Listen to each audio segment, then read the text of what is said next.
Okay, so the agenda for today is just a very, very quick overview of the Radix VISO MDM platform.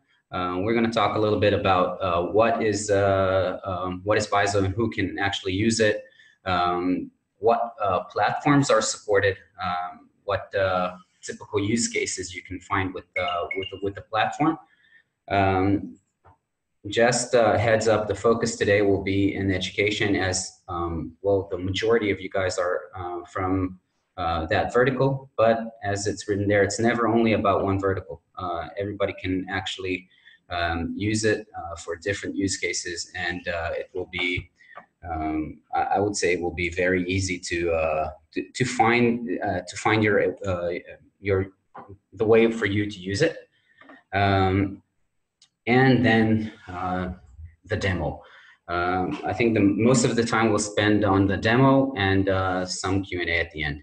So what is VISO? VISO is typically called an MDM, a mobile device management platform. However, this is not mobile. We manage everything that has an operating system, screen, and connectivity, which means you can manage your iPads, Androids, phones, laptops, desktops, Macs, iPads, and a lot of you guys here for the interactive screens. So you can also manage your interactive screens, the ones that are running, operating with Androids. Some of them are now operating with Chrome and Windows. So you can use Radix VISO to manage all of these. What can you expect when you enroll a device with Radix? So most of the things that you'll typically do is hands-on management tasks. For example, send out applications, remote control into a device. Yeah, you'll be able to get a very high resolution overview of your entire device fleet. And there are some special features and modules that are dedicated for certain verticals, some of them for education, some of them for single-purpose devices, such as information kiosks, ragged devices and tablets and phones, devices used for truck drivers that are running around and you need to manage them. And this is what you can typically expect to achieve with VISO. Let's just take a look at the platform and see how it looks and what it does. So what we see here is an overview, the dashboard of a typical account. In my case, I have 238 devices enrolled in total. I have 11 of them active. Active devices means that they were seen on the platform in the last 24 hours. We can see that the majority of these 227 devices are not enrolled. I mean, are not online at the moment.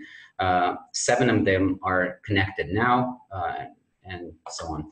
On the right side, you can see where the devices are located.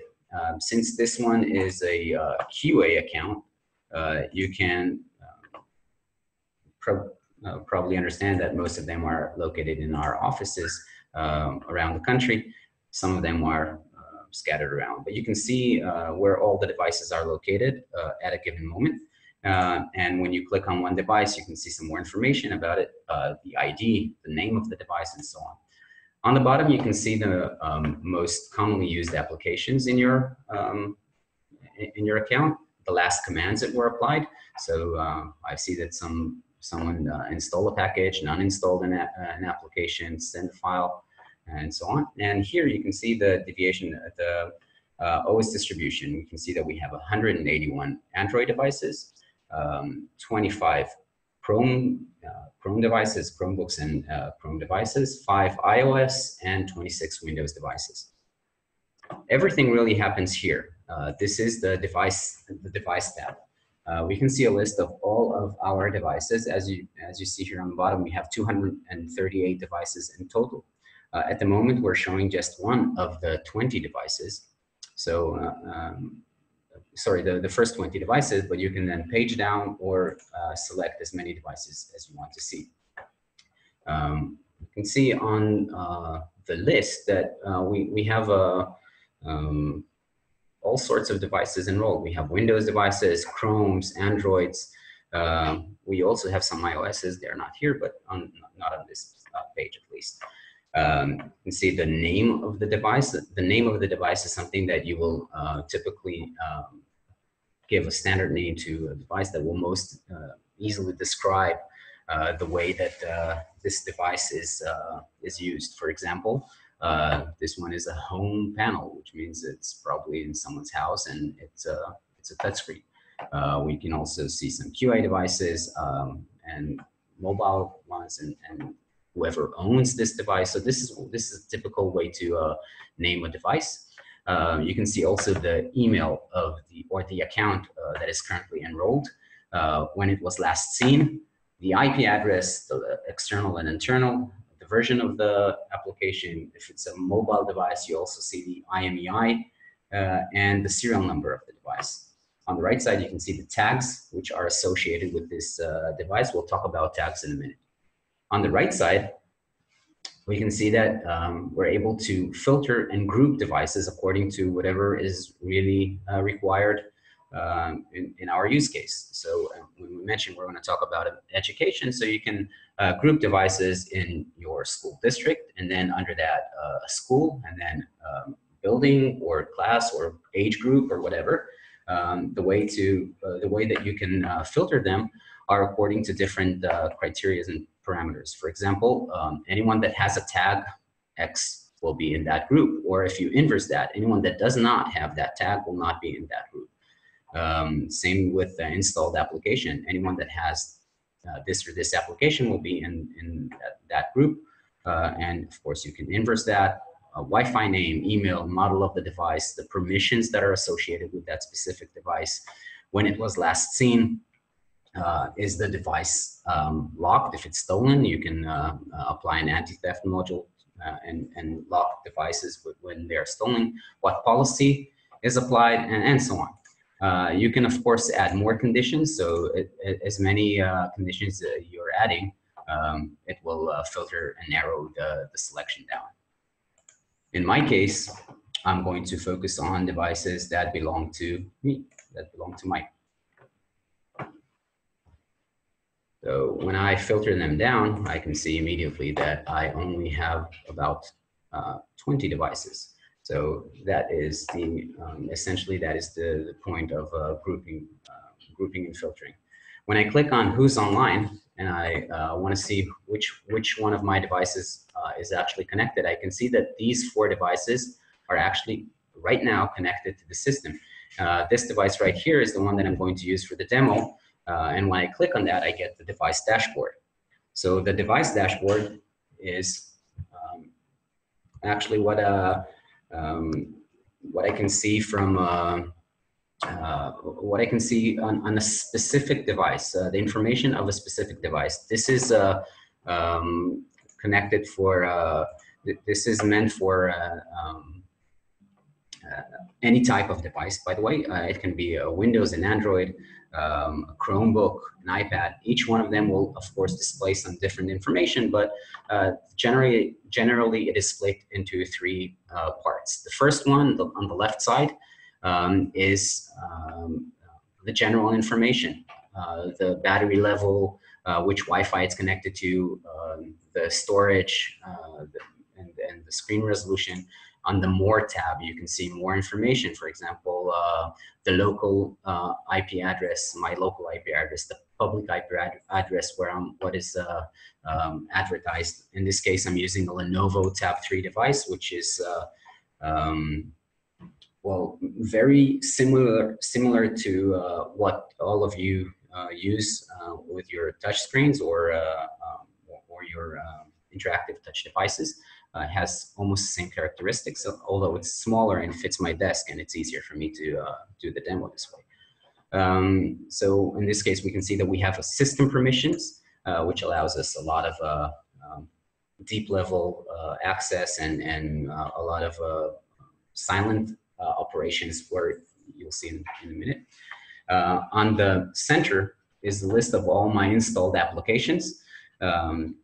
I can stop a running application, disable it from the launcher, enable it again, and uninstall it. We'll see how it looks in a second. And on the right side, these are the actual commands and actions that you can perform on these devices. So these actions can be performed on a single device, a group of devices, or all my devices at once. And let's see how it's done before we actually dive into the different features. If I want to launch a command or run a command on just one device, I can select the action menu on one device and start any one of the very long list of operations that we can perform. Remote control, install a package, send a file, apply device settings. So this is on one device. If I select more than one device, just manually select 2 devices, then I get a little action menu on the top, and I get the same capabilities, but for a group of for selected devices. I can also perform the same thing for an entire group. So if I go to my all group, which covers all my devices, I can launch the same exact set of features, but they will be relevant and apply to all my devices. And if I want to do that on a selected group, then I can select one of the groups like Mike and apply the same commands on that group. So let's go back to the actual device dashboard and do most of the things directly from that dashboard. So on the right side, as I mentioned, we see all the list of all the commands that can be performed. We kind of separate them and deviate them in 2 types of commands. One is an ad hoc command, which you don't need to prepare anything in advance, just send the command and it's done. Like send a message, you can just type what your message is and send it to the device, and that's it, it's done. It's sent to the device, you don't need to prepare anything. And you can see on the bottom that we have a message that the command was sent, and there's a little progress bar that tells me how many devices received that that command, and where when it's applied, it will change from pending to completed.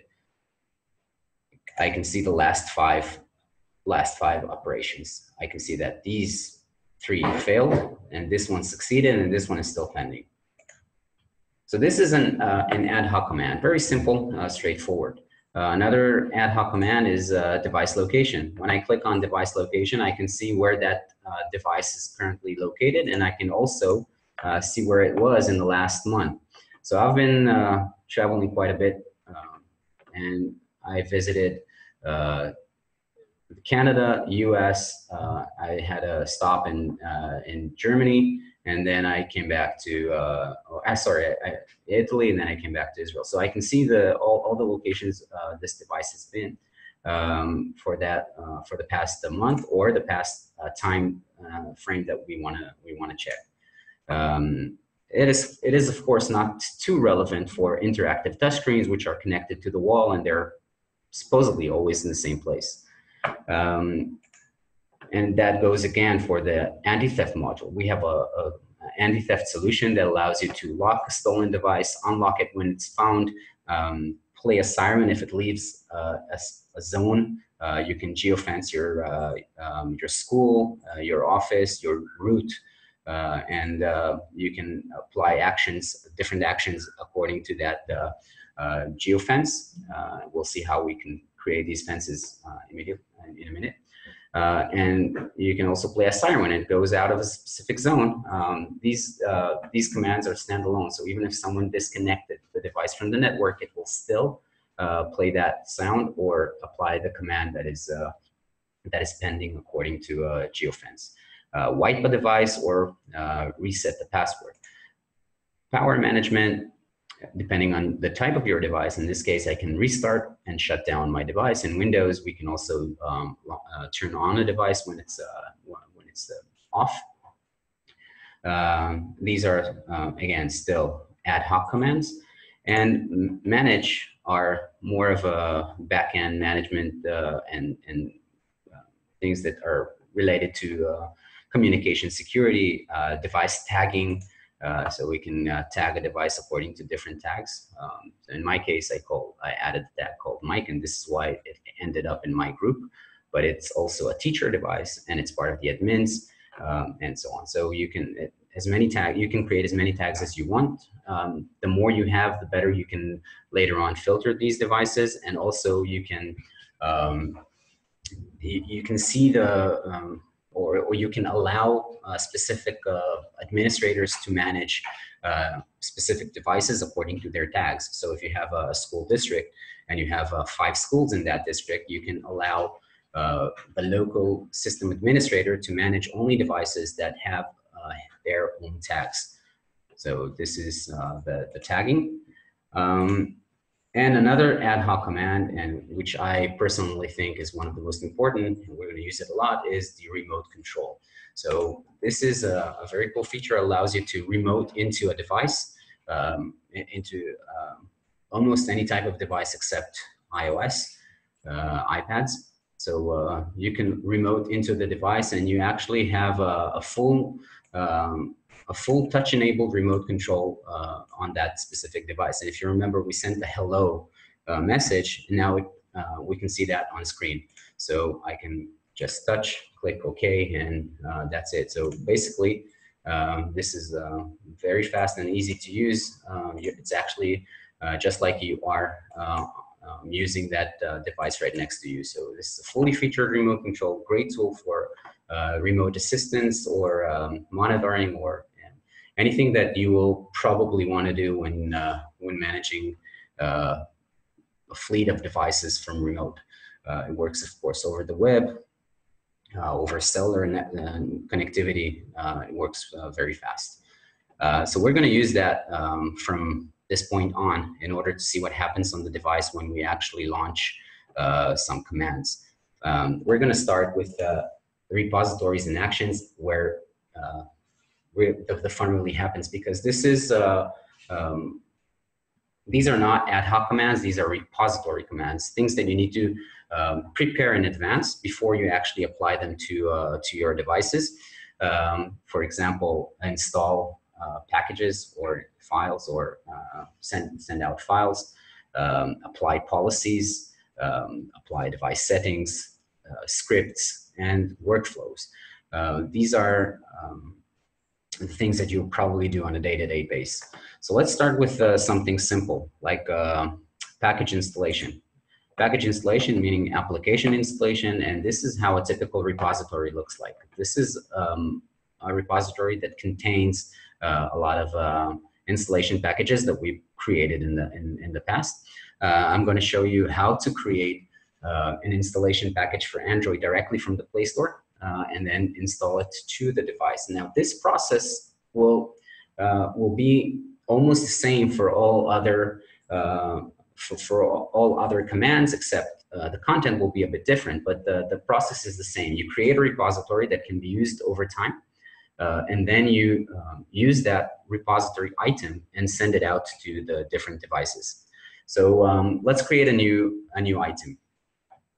In my case, I'm creating that directly from the Google Play Store. So I select package from the Play Store, and I click on the Play Store in order to launch it. I can see the different apps. I honestly don't know what I want to install today, but I want to look for something that is small enough that will not take too much time.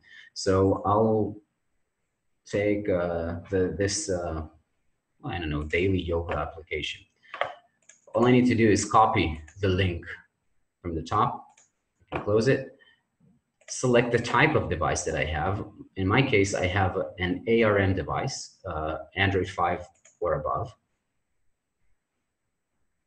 I'll paste that right here and click on upload.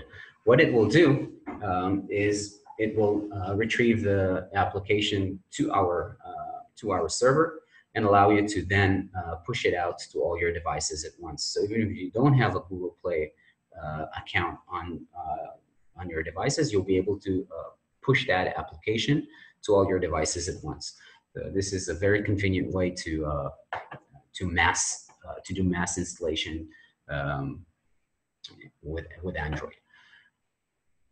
So if I click on confirm right now, what it will do is create a new package for me. It's called Daily Yoga. I took the name exactly as it is from the Play Store. And if I want to push it out to that specific device, I can just click on Daily Yoga, click on apply, and you can see here on the bottom that the message was sent out to the device, and installation is now in progress. So it will take a bit of time because it needs to download it and install it, and then it will report back that this application has been installed.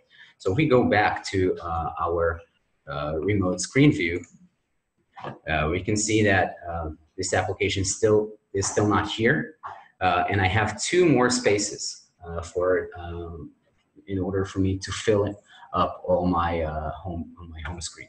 So when that application is installed, we'll see that we only have 1 more location, and then we'll know that the installation was successfully completed. So in the meantime, let's do something else that is relevant for apps, and let's take a look at the center column again and see our YouTube application. Remember, I told you that we're able to disable or enable applications, allowing it or disallowing it from our device. So if I launch the YouTube right now, the YouTube app, if I click on the stop, what it will do is immediately stop that application, and YouTube is now terminated, immediately terminated. Same thing if I disable YouTube. If I click on disable, you can see that YouTube simply disappeared from our launcher. Oh, and now we also have Daily Yoga here on the top, right here. So the installation was completely signed. We didn't have to do anything. In the meantime, we disabled the YouTube. So let's bring it back here again. Sorry. So I'm enabling YouTube again. And you can see that YouTube is back. So this is a very, very convenient way to hide apps from your user. This is not a policy. We'll see policies in a minute. Policy will do much more than that. But this is a very fast and easy way to hide apps from users in a snap. Let's do it again. And of course, you can do that to more than one application, more than one user, and immediately whenever you like. So this is about application installation. And we can also see here and see that we disabled and enabled the Play Store. We also installed Yoga, and it was successfully installed. If I click on that, and I have more than one applications that I installed at the same time, I'll see a list of all the apps which succeeded and which failed. This is a typical cycle for any repository or actually any command on the platform. Create the command, send it out, and then follow the command results and see what happened. If it fails, it will tell you why it failed, and it will also allow you to relaunch and retry again. So this is package installations. Let's move forward to policies. Policies often go with settings. They are completely different, but in outcome, but they go together. Policies are referring usually to applications and websites, anything that is application-based and website-based, where you can disable or enable whitelist or blacklist websites and applications. And settings are all about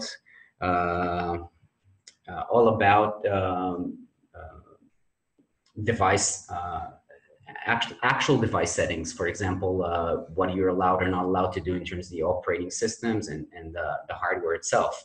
Lock the volume, hide menu options for Android, and so on.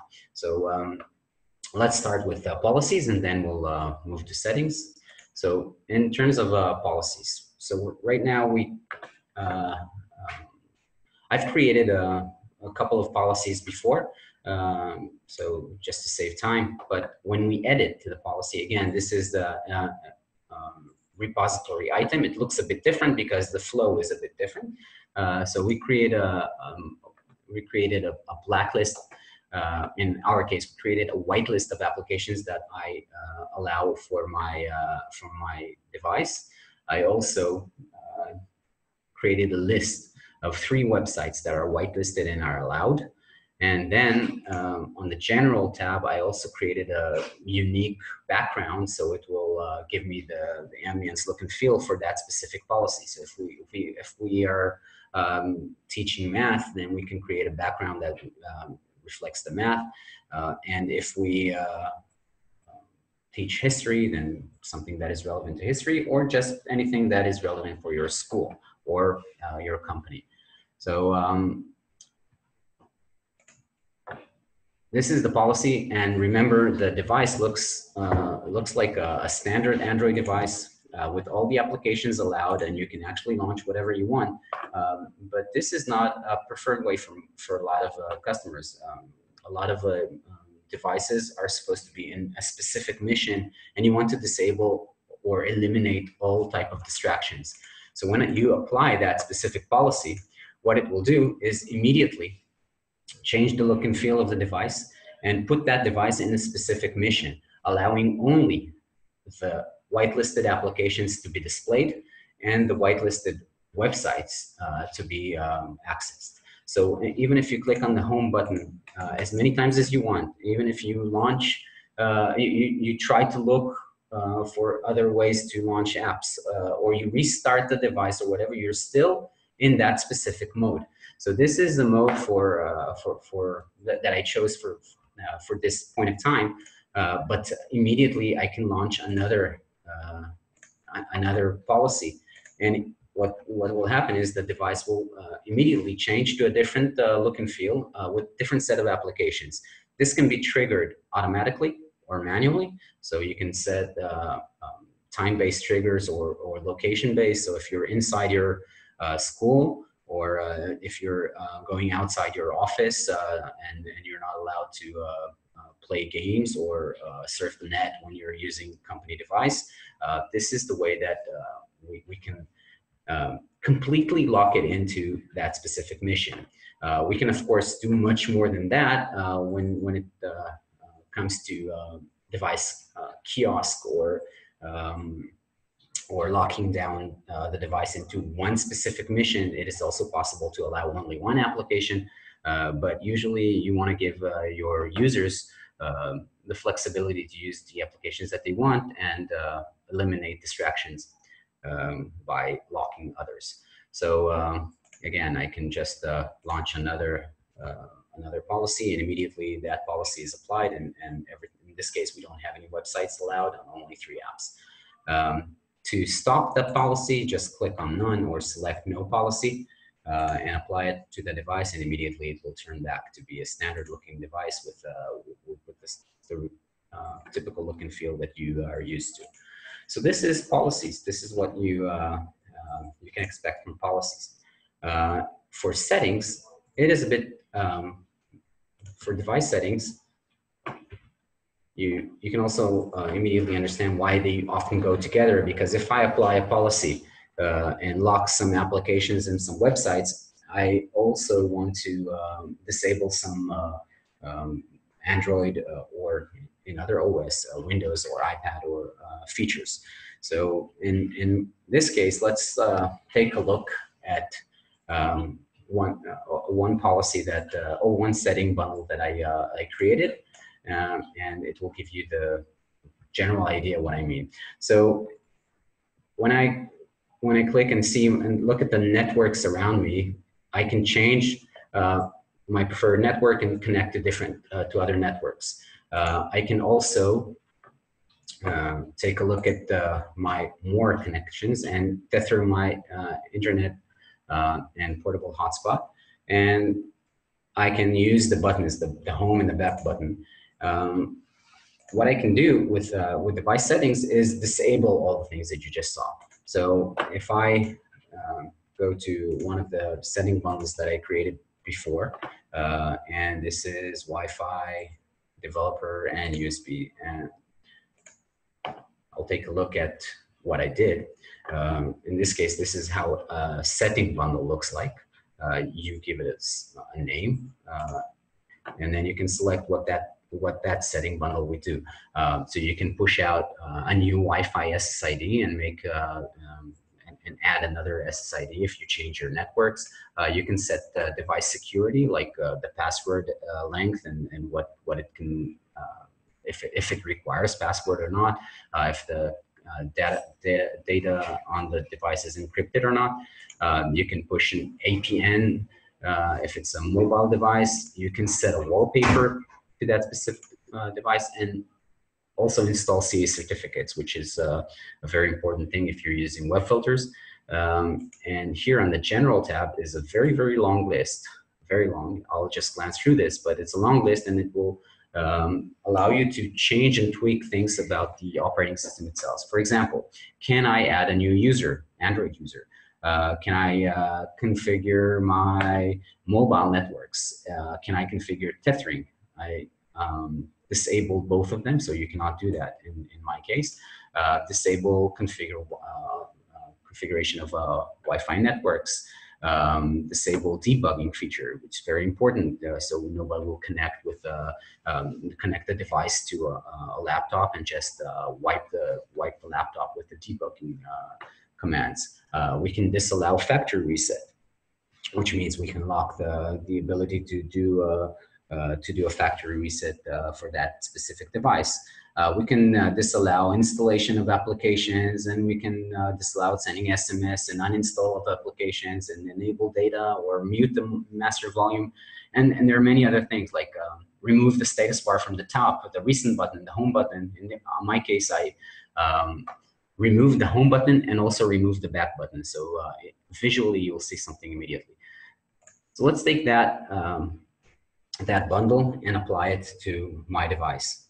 So I just clicked on apply, and immediately you can see that the buttons disappear. So there is no more back and home button. I can also disable the history back button, but in this case, I just disabled the home and back button.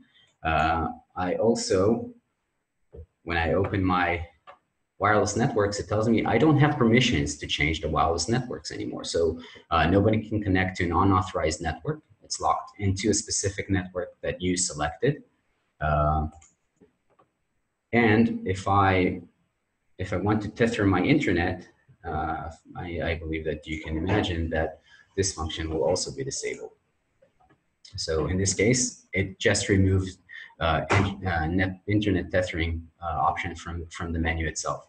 So this is how you can apply a setting bundle. So a setting bundle can also be applied together with a policy at the same in the same command, but it can also go standalone. And if I want to undo whatever I just applied, I just reverse everything, click on apply, and immediately you can see that the buttons are back and my network selection is available again. And of course, if I go to the device tethering, I can see that it's available again. So this is a very, very convenient way, a very strong feature that allows you to mold the operating system into whatever you want it to be, locking down all these different options. So this is the setting bundle. This is why they often go together. When you put a device in policy, you also sometimes like to lock it down. Okay, so moving forward to file distribution, it's the same exact as we saw before for software installation. You just create a new bundle and you upload files that you want to select. So if I select these files, I can upload them all and create a file bundle, which then will be distributed to any type of device that I want, whenever I want, and wherever I want. So I can select the location that I want these files to end up in my documents or my video files or anything else. So this is a file bundle.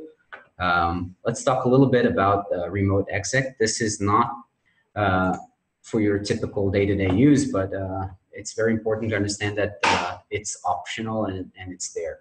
So not all features are available on our interface. There are things that they don't have a special command for. You don't have a special interface command for them. Just one example is Bluetooth. Let's see if I have that. So yeah, Bluetooth. We didn't add an option to disable or enable a Bluetooth by command. So technically, right now, if I take a look at my device, I can see that the Bluetooth is on. But we can use the remote execute to execute a script or a command line, high-level and deep-level command lines that are available throughout Android and Windows. And these commands can either be ADB commands, PowerShell commands, scripting, batches, and perform things that are not available on the interface, but technically you can perform them. So for example, turning on a Bluetooth or turning off a Bluetooth is a simple Android command. Service call Bluetooth Manager 8 will disable the Bluetooth. So if I select this command, they can be found all over the internet. We have lists of them online on our user guides. You can find things that are not available in the interface. You can still do that. So if I apply this command, immediately you can see that the Bluetooth is turned off. And if I apply the command to turn on the Bluetooth, it will immediately turn on the Bluetooth. So this is just to give you an idea that even if something doesn't exist on the interface, it can probably still be done in a way of a command line. Another option is launching, let's see, a browser. So yeah, so I can launch a specific website using command line. So if I do an AM command to start user Android intent for a browser and launch the CNN website, this is what it will do. It will actually launch the default browser and activate the CNN website. And this is done automatically. The launcher, I don't have a default one, but in case I have a default browser, it will just launch it and activate the CNN website. So this is, oh yeah, I locked everything on my browser. So this is another option to launch and apply things that are not available on our interface. Just good to know. You can use it or not. And the last thing I want to talk about is workflows. So workflow is a combination of everything that you saw so far in one command. So consider you want to onboard a new device. In Windows or sometimes in other operating systems, you're able to image the device and just duplicate it over the network or with a USB. In Android, it doesn't work this way, but you can create workflows that will sequentially launch commands one after the other. So if you want to install 10 applications and then you want to apply some settings and then send some files and put the device into a policy, you can do that all in one command. So the workflow will allow you to do a sequence of installations or commands in general in one go. So in this case, it's called many APKs. I believe that it's installing a lot of applications, and this is what it does. So there's a list of all these applications, and then at the end of the installation of all these applications, it will send a pop-up message, and then it will launch a browser. And we can also add another command. You can see, you remember this list. It's a list of all the possible and available commands. And we can restart the device at the end or shut it down. And if I want to install another package, I can again launch the package repository, select the one that we just added, and another one, train menu.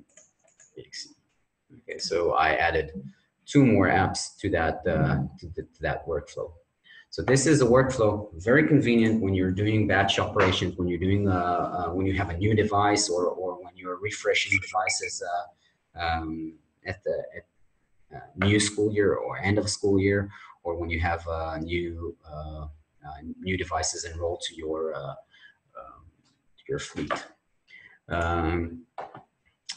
Okay, so one other repository item that I want to talk about is something that is not relevant to just one device, and this is why it's not found on that one specific device. It's found on the repository list. Again, just to familiarize you with the interface, if you click here, you can see that this is the name of the menus, and this is a list of all our available repositories. Some of them are relevant for iPads, for example. DEP and volume purchase programs are available for iPads. The Smart Recovery is only available for Windows, so it didn't show up on the Android dashboard. But also triggers is not specifically for just one type of device, and you can launch the triggers from here and create as many triggers as you want. You can create location-based triggers, zones. What happens when you go into a specific zone, and what happens when you go out of a specific zone. Time-based triggers.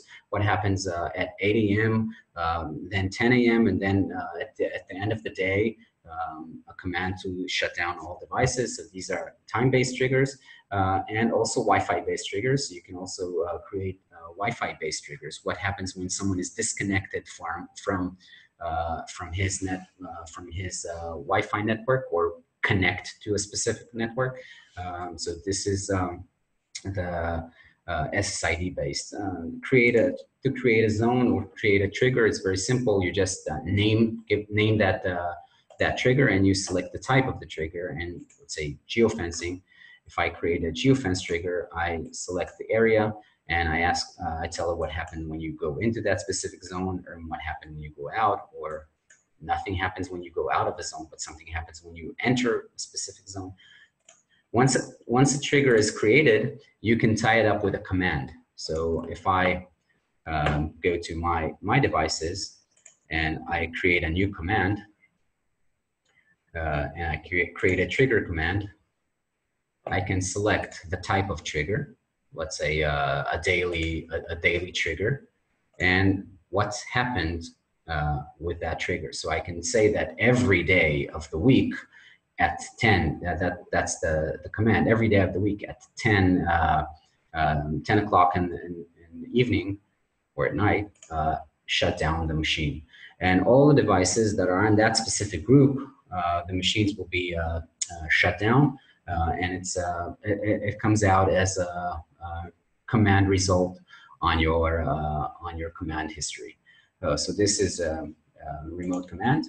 There are other things that you can do specifically to a group. For example, get an app usage report, install an Apple profile, sound a siren, change passwords, uninstall apps, install VPP volume purchase apps for Apple, and just an example of a usage report.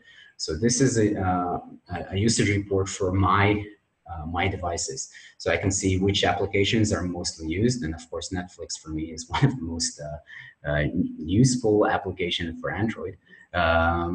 And I can see which device is the most time spent most on which device, and which application is the leading app. And here are the websites that we visited. You can see a very long list of all the websites that were visited if you are a Chromebook user or something. And you can select the time, from what time until the start and the end date for that specific report. So this is a usage report. here in the command history, you can also see all the commands that we sent, and we can also see the result for these commands. Okay, let's go back to the devices and show you a couple of optional modules that are available. One of the most interesting recent modules that we added is something called advanced messaging. So advanced messaging is what you see here is a very small part of the big system for advanced messaging, and this allows you not just to send a hello command or hello message to the device, but something which is much more interesting. For example, if there is a real fire in your buildings, you can send out messages to different devices according to their actual location, and these messages will contain either sound with fire alarm sound, and also a message on screen, a big message, which also allows you to add images with unique images to these sequences. For example, where is the nearest fire exit? And when I apply this to the device, it will immediately show a fire alarm and tell me where the nearest exit to that specific device. So this is typically used for big screens around the buildings, interactive screens inside the classroom, digital signage on the wall, and so on. But you can also send out messages that are not location-based. They are just general. For example, well, because of recent actions, I chose this one, but I think it will speak for itself. So when you send out this message, when you send out this message, it will alert anyone in the class or anyone in the building to keep quiet, lock the doors, and report attendance. So as I said, this is just part of the big system. The bigger system allows you to also take a picture of anyone that is in that classroom or in that room or around that specific screen. It will also allow you to report back on specific incidents, chat with the center, and also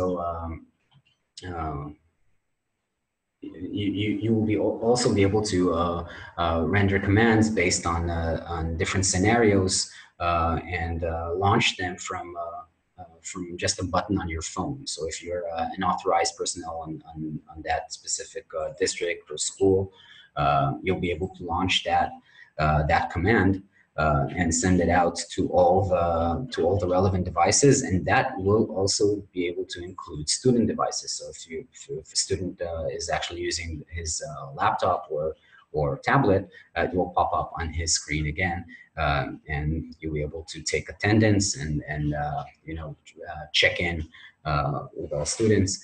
So this is a bigger system than what you're seeing right now.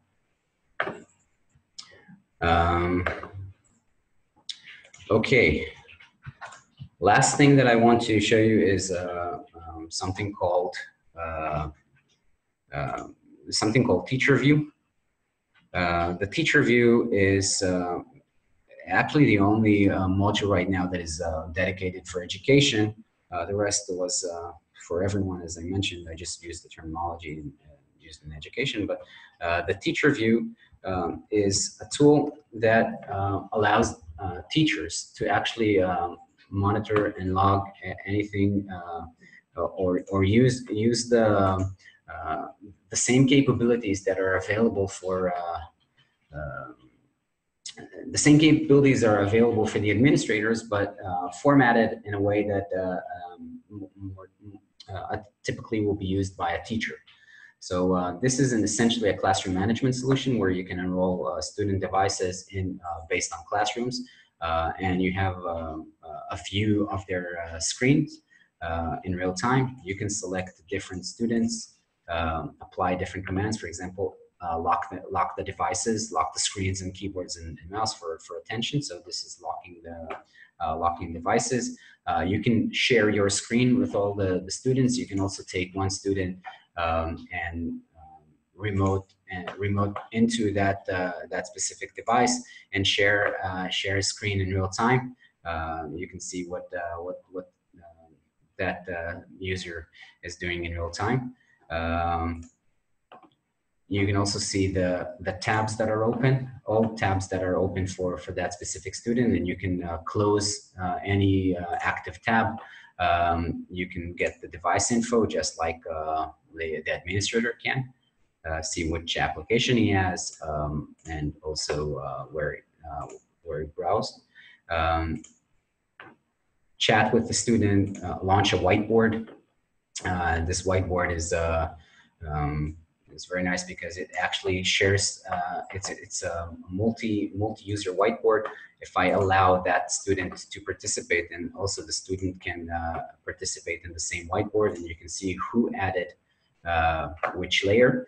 You can add images and pictures, and you have a fully functional whiteboard app, but works multi-way. You can see the battery level, and this you can see that this Chromebook and has 23%. This Chromebook has 100%. They're both disconnected at the moment. This is what was the last seen.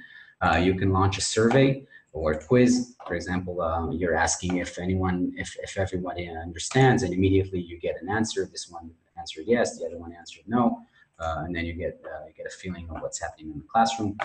You can also apply all policies that you created as an administrator. Remember these ones, the Jefferson Elementary School policy. It's available for teachers on teacher level. So if you want to conduct an exam and lock everything down, you can do that with one click as a teacher. You don't need to call IT and ask them to prepare something for you. You can share a website. Unlike the MDM, you can actually launch a website immediately for the students. So here I'm just launching the website, and it just launches immediately for that specific student, and you'll be able to see it launch in real time.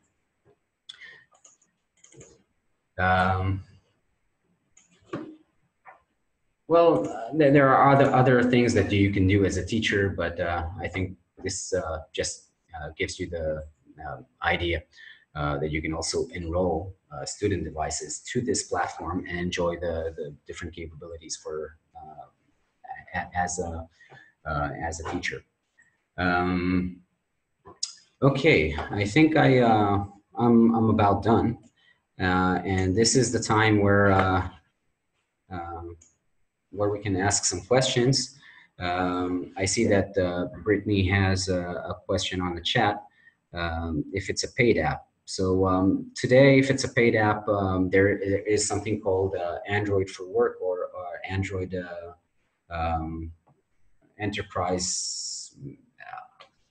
I don't remember the exact terminology, but it will be available very shortly on our platform, and you'll be able to roll out enterprise apps, or paid apps from the Play Store. At the moment, it's not available. You cannot install paid apps in a mass. Yeah, the solution sells, it's a modular solution. You can select most of the modules. The only one that I showed you at the moment that is not part of the base package is the advanced messaging and the teacher view. The rest is usually part of the base of the base package. However, we can remove almost everything, and it will affect the price. Not too much, but it will. But it's completely modular. Can we get a link to ADB commands you mentioned? Yes, you can log onto our website. It's Radix. It's the Radix website, and then you go to the online guides and remote commands. So remote commands are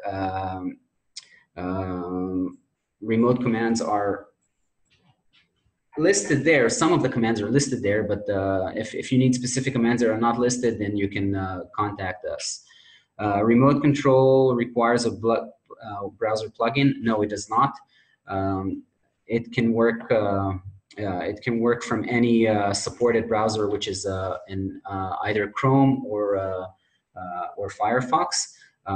But if you don't have Chrome or Firefox, you will need WebRTC enabled browser in order to do remote control. Does MDM work on Samsung TV? Again, Dan, I'm not sure. I have to check it because this is not a typical Android device. I'll check, I'll let you know. We support Samsung devices, Samsung Knox all the way. All the Samsung Knox capabilities are implemented into the Radix platform. So if you have Samsung devices, except Samsung TV, which I don't know exactly to tell you, but we support them all for remote control, policy, and so on. Will there be any auto-enrollment option in the future? There is a way to auto-enroll devices. We have to pre-know the device ID, and we'll be able to allow you to auto-enroll it. Since there are so many type of devices and so many type of platforms, it's not a built-in feature. This is not an iOS device where you can get an ID from Apple and use the DEP device enrollment program, which we fully support. At the moment, I think only Samsung allows auto enrollment, and if you have Android for Work, then it will also allow one-touch enrollment, but not automatic enrollment. And Brittany, you are able to push policies and apps to groups of devices. You can do that, and any command that we apply can be done individually or to a group of all devices at once.